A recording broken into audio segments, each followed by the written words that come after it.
Un vendredi soir, un développeur autrichien, un projet bidouillé sur son ordinateur portable. 12 semaines plus tard, OpenAI et Meta se battent à coups de milliards pour mettre la main dessus. Sam Altman appelle en personne, Mark Zuckerberg envoie un message sur WhatsApp, Satya Nadella décroche son téléphone. Et pendant que l'Amérique se bagarre pour recruter un seul homme, de l'autre côté, la Chine, elle a déjà pris une longueur d'avance, en déployant son outil auprès de 700 millions d'utilisateurs, mais on y reviendra. Ce qui se joue en ce moment dans le monde de l'intelligence artificielle n'est pas une simple course au modèle, c'est une guerre de territoire. Et tout a basculé à cause d'un logiciel au nom improbable, OpenClaw. Au passage, si vous aimez mes vidéos, vous aimerez forcément ma nouvelle chaîne Vision Science. Alors abonnez-vous aux deux. Je propose aussi une newsletter où je vous envoie un résumé clair de l'actu de lundi à vendredi. Et pour les analyses en temps réel, rejoignez-moi sur x.com. Tous les liens sont en description. Pour comprendre l'ampleur de ce qui vient de se passer, il faut remonter à fin 2025. Peter Steinberger est un développeur autrichien. 13 ans d'expérience dans le logiciel. Il a fondé et dirigé sa propre boîte. Et un soir, il s'est dit qu'il va lancer son propre projet open source un peu particulier. Pas un chatbot, pas un assistant qui attend sagement qu'on lui pose une question. Non, un agent autonome. OpenClaw, c'est son nom final après qu'Anthropic l'a forcé à changer le nom original qui était Cloudbot, un peu trop proche de Claude pour eux, est un logiciel qui agit. Il surveille votre boîte mail, il réserve vos vols, il gère vos fichiers, il exécute du code, il automatise vos tâches dans le navigateur et continue de tourner même quand vous dormez. Le projet intègre un système de battement de cœur entre guillemets. Il se réveille seul, il évalue ce qu'il doit faire et passe à l'action. Je pense que vous le savez déjà, mais la différence avec un chatbot classique type ChatGPT où vous allez rentrer une instruction et avoir une réponse, c'est qu'ici, vous n'avez plus besoin d'être aux commandes. L'agent prend le relais et fait tout, fait plein d'étapes différentes. C'est comme passer d'un outil que vous utilisez à un employé qui travaille pour vous. Et le succès a été fulgurant. En à peine quelques semaines, OpenClaw a explosé tous les records de GitHub. Plus de 179 000 étoiles, 600 contributeurs, plus de 720 000 téléchargements par semaine. Il y a même eu une référence dans une pub du Super Bowl, un projet open source sans budget marketing cité dans le créneau publicitaire le plus cher du monde. Un projet sans employés, sans investisseurs, sans chiffre d'affaires, qui coûtait entre 10 000 et 20 000 $ par mois à son créateur rien qu'en frais d'infrastructure. Les serveurs, la bande passante, les services cloud nécessaires pour que le logiciel reste en ligne. Autrement dit, chaque mois, l'équivalent d'un bon salaire partait en fumée, sans le moindre revenu en retour. Mais ce détail anodin va devenir central dans la suite de l'histoire en fait. Le 14 février, donc oui, le jour de la Saint-Valentin, Peter Steinberger annonce qu'il rejoint OpenAI. Sam Altman publie dans la foulée sur X qu'il le considère comme un génie, que les agents personnels vont devenir un pilier des produits de OpenAI et que le futur sera, je cite, extrêmement multi-agent.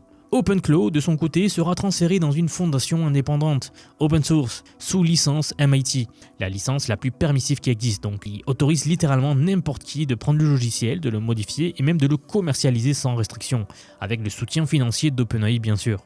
Alors quand on regarde ça de plus près, quand on regarde les modalités, etc., techniquement ce n'est pas une acquisition, c'est plutôt un recrutement. Mais quand deux des plus grandes entreprises d'IA du monde, donc OpenAI et Meta, font des offres estimées à plusieurs milliards pour un projet sans même avoir de chiffre d'affaires, le mot recrutement sonne un peu léger. Meta d'ailleurs n'a pas réussi à convaincre Steinberger. Zuckerberg avait pourtant personnellement testé le produit et débattu avec lui de la supériorité de Claude Code face à Codex. Mais Steinberger a tranché, il ne voulait pas construire une entreprise, il voulait changer le monde. Oui, ce sont ses mots, reportés dans sa dernière interview. Et OpenAI lui offrait ce qu'aucun acteur européen ne pouvait proposer, une puissance de calcul massive et un accès direct à des milliards d'utilisateurs. Sauf que pendant qu'OpenAI célébrait sa prise, quelque chose se passait de l'autre côté du Pacifique. Le même jour, et littéralement le même jour, Moonshot AI, start-up chinoise valorisée à 4,8 milliards de dollars et soutenue par Alibaba et Tencent, lance Kimi Cloud.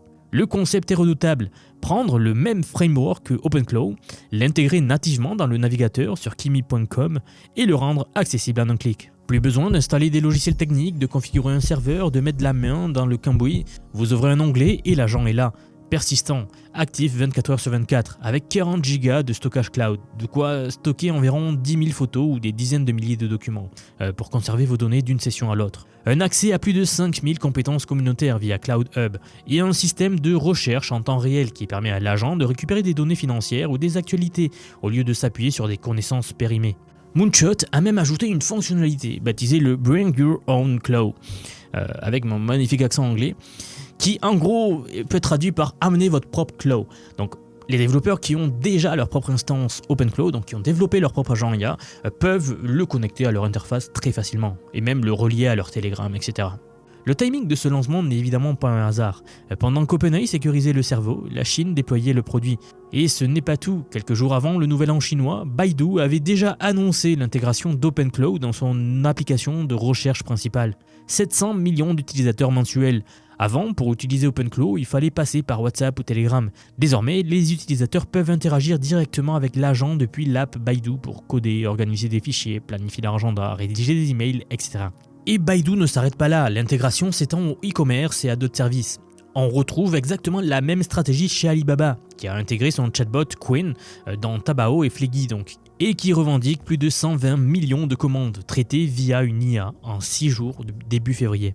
L'objectif est limpide, l'IA ne doit plus être un outil séparé, elle doit vivre à l'intérieur des applications que les gens utilisent déjà.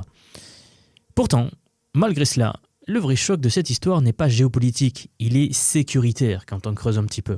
Parce qu'OpenCloud, avec son succès foudroyant, est aussi devenu l'un des logiciels les plus dangereux qu'un utilisateur non expert puisse installer sur son ordinateur. Mais voilà le problème. Quand un logiciel devient aussi populaire aussi vite, vous le savez, les hackers suivent. Des chercheurs en cybersécurité ont analysé CloudHub, donc le marketplace de compétences d'OpenCloud, et le résultat a fait froid dans le dos. La campagne, baptisée Cloud Havoc, a permis d'identifier plus de 340 compétences malveillantes, déguisées en outils de trading crypto, en utilitaire YouTube ou en intégration Google Workspace. Leur méthode est redoutablement simple. Imaginez un faux garagiste qui vous dit « Oui, il faut changer cette pièce », alors qu'en réalité, il installe un mouchard dans votre voiture. Même principe ici, des documentations soignées demandaient aux utilisateurs d'installer des prérequis entre parenthèses. En réalité, c'était des malwares, des logiciels malveillants, capables de voler des mots de passe, des clés API, etc. Ces codes secrets qui donnent accès à vos comptes et à vos services en ligne en fait. Palo Alto Networks, l'un des géants mondiaux de la cybersécurité, a qualifié OpenCloud de potentiellement plus grande menace interne de 2026. Et les chiffres le confirment. Security Score Guard a découvert plus de 135 000 installations d'OpenCloud accessibles depuis Internet sans protection suffisante, réparties dans 82 pays. Parmi elles, près de 13 000 étaient vulnérables à l'exécution du code à distance. Concrètement, ça veut dire qu'un hacker, donc un acteur malveillant, pouvait prendre le contrôle de ces machines depuis l'autre bout du monde sans que le propriétaire ne s'en aperçoive. Face à l'urgence, OpenCloud s'est associé à VirusTotal, qui est un service de Google qui analyse les fichiers suspects pour scanner les compétences, etc. Et Steinberger a même recruté un expert en sécurité. Mais le mal était fait, car un agent autonome obtient un accès complet à votre système de fichiers, vos emails, votre terminal. Une seule compétence corrompue suffit à tout compromettre. Et c'est précisément ce paradoxe qui rend la situation aussi passionnante que préoccupante. D'un côté, on assiste à l'émergence d'une nouvelle couche logicielle, les agents autonomes, qui promet de transformer notre rapport au numérique. De l'autre, cette technologie avance plus vite que les garde-fous censés la protéger. La vraie bataille n'est plus celle des benchmarks ou de la taille des modèles. Vous le voyez, je pense, avec les dernières sorties, de plus en plus, elle se joue dans la distribution, dans les écosystèmes et dans les contrôles de la couche où le travail concret se fait. OpenAI mise sur le talent et l'intégration partout. Moonshot, en Chine, pousse des agents cloud natifs qui tournent directement dans le navigateur sans rien installer sur son ordinateur, à prix cassé. Baidu joue la carte de l'échelle avec ses 700 millions d'utilisateurs.